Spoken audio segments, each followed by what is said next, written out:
Hello everyone, आपकी अपने YouTube channel commerce etc में ढेर सारा स्वागत है। आज हम जानेंगे सहायक प्रोफेसर की एक नई भर्ती निकल के आई है उसके बारे में। यह भर्ती यूनिवर्सिटी ऑफ कोटा यानी कि राजस्थान में जो कोटा जगह है वहीं से यूनिवर्सिटी ऑफ कोटा से निकल के आई है।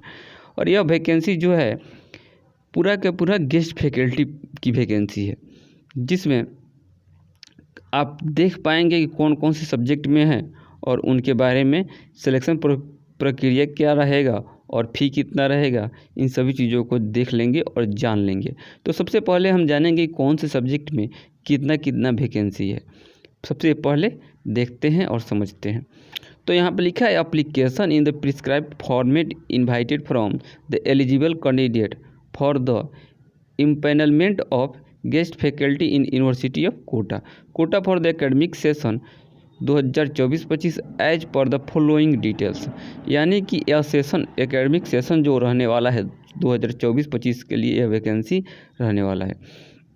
तो सबसे पहले डिपार्टमेंट लिखा हुआ है और पोजीशन लिखा हुआ है। तो इसमें दो तरह का वैकेंसी है, एक एसोसिएट प्रोफेसर के लिए है और दूसरा असिस्टेंट प्रोफेसर के लिए है। तो खासकर हम असिस्टेंट प्रोफेसर के लिए हम देख रहे हैं। सबसे पहले देखेंगे बॉटनी में कितना सीट है। तो बॉटनी में 3 सीट है टोटल असिस्टेंट प्रोफेसर की।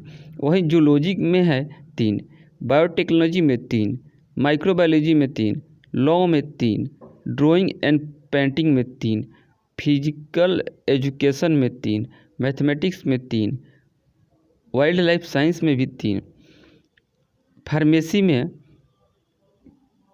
4 करके स्टार दिया है। मैंने मतलब टोटल इसमें है फार्मेसी में और गेस्ट पे के इसमें एसोसिएट प्रोफेसर की मिला दी जाए और इसको मिला दी जाए असिस्टेंट प्रोफेसर की, तो दोनों मिलाकर 16 वैकेंसी है।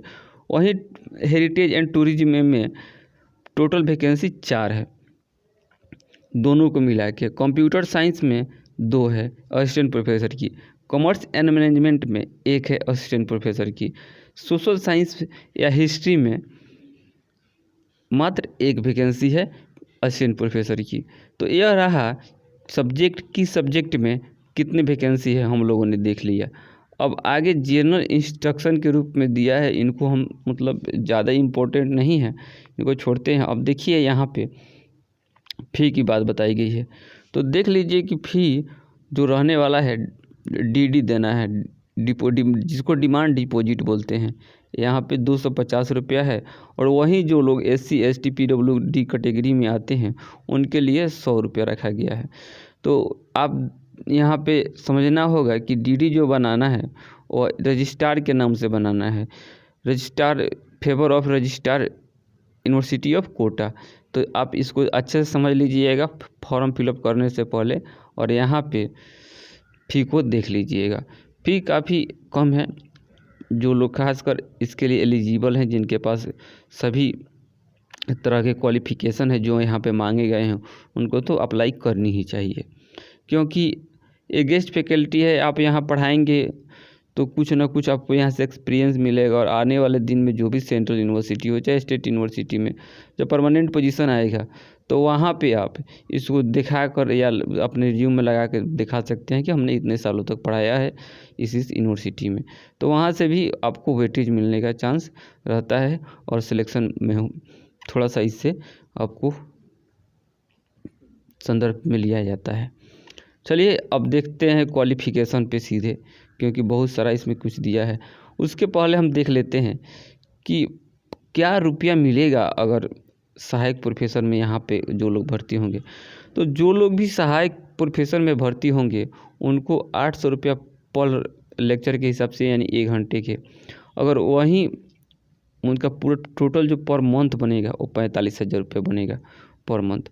वहीं अगर देखा जाए एसोसिएट प्रोफेसर का, तो एसोसिएट प्रोफेसर का है 1,000 रुपया पर लेक्चर जो 1 घंटे का होगा, और टोटल देखा जाए पर मंथ तो उनका होगा 52,000 रुपया। तो कोई कम नहीं होता है, खासकर एक असिस्टेंट प्रोफेसर के लिए। परमानेंट में जाइएगा तो इससे ज़्यादा मिलता है, लेकिन जिन लोगों के पास अभी बैठे हुए हैं वैकेंसी का इंतज़ार कर रहे हैं उनके लिए तो बहुत ही अच्छा है। अब चलिए देखते हैं और समझते हैं। क्या इसका क्वालिफ़िकेशन रहने वाला है। तो क्वालिफ़िकेशन यहाँ पे लिखा हुआ है कि अगर आप नेट सेट पास कर चुके हैं तो आप असिस्टेंट प्रोफेसर के लिए यहाँ पे अप्लाई कर सकते हैं, जो कि मिनिमम एलिजिबिलिटी होती है। एकदम से लिखा हुआ है कि NET select sell remain the minimum eligibility for appointment for of assistant professor. तो यहाँ पे 2 नंबर पे दिया हुआ है और उसके नीचे दिया हुआ है कि अगर आपके पास पीएचडी है, एमफिल है तो भी आप अप्लाई कर सकते हैं। चौथे नंबर पे वही बात बताया गया है कि नेट के साथ साथ पीएचडी अगर आपके पास में है तो भी अप्लाई कर सकते हैं। और पीएचडी के बारे में लिखा हुआ है कि आपका पीएचडी है वो कैसा होना चाहिए। तो पीएचडी पहला जो स्टार करके दिया हुआ है उसमें बताया गया है कि पीएचडी आपका रेगुलर मोड से होना चाहिए, जो 1 नंबर पे यहाँ पे दिया गया है कि रेगुलर मोड से होना चाहिए। कम से कम आपका जो थीसिस है वो एक्सटर्नल 2 एग्जामिनर के द्वारा अवार्डेड होना चाहिए। आपका वाइवा होनी चाहिए। ये सब चीज़ बताया गया है कि आपने कोई यूजीसी का सेमिनार, सीएसआईआर का सेमिनार या आईसीएसएसआर का सेमिनार आदि में आपने पेपर को प्रेजेंट किया हो या कॉन्फ्रेंस किया हो, सेमिनार में आप वहाँ पे गए हो, पेपर प्रेजेंट किया हो, ये सब चीज़ आप पीएचडी के दौरान अगर किए हैं तो आप भी एलिजिबल हैं। ठीक है, चलिए आगे बढ़ते हैं और क्या दिया हुआ है। और हर वैकेंसी में जो आपको देखने को मिलता है कि हाँ आपके मास्टर की डिग्री में मतलब 55% होना चाहिए। तो यहाँ भी वही बात बताया गया है कि आपका मास्टर में जो भी सब्जेक्ट था, वो कॉमर्स था, मैनेजमेंट था, बायो था या जूलॉजी था या कंप्यूटर साइंस था, तो आप यहाँ पे मास्टर्स की डिग्री में आपको 55% यानी 55% मार्क्स होने चाहिए। यही बात बताया गया है। चलिए देखते हैं और क्या दिया हुआ है। असिस्टेंट प्रोफेसर का वही सब बात है जो हम लोगों ने ऊपर देखा है। और यहाँ पे जो पूरा सिलेक्शन का जो प्रोसेस होगा, आप तो एलिजिबल हो गए, क्वालिफ़िकेशन आपका बता दिया गया कि हाँ ये चीज़ होना चाहिए।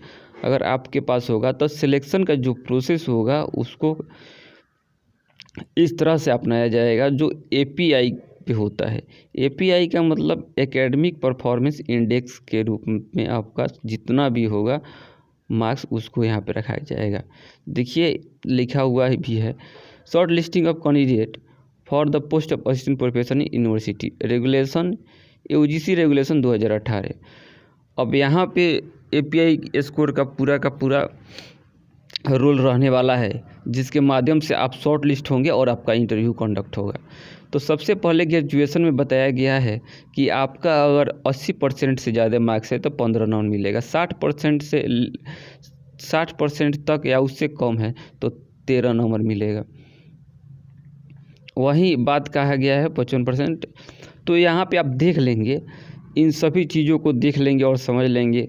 हमको मैसेज कीजिएगा कमेंट में तो हम आपको नोटिफिकेशन भेज देंगे, वहाँ से भी आप इसको पढ़ के समझ लीजिएगा। बात बताया गया है कि अगर आपके पास पीएचडी है तो उसका 30 नंबर अलग से मिलेगा और नेट के साथ साथ आपका जीआरएफ है तो 7 नंबर मिलेगा। वहीं केवल नेट है तो 5 नंबर मिलेगा, सेट है या सेलेक्ट है तो मात्र 3 नंबर मिलेगा।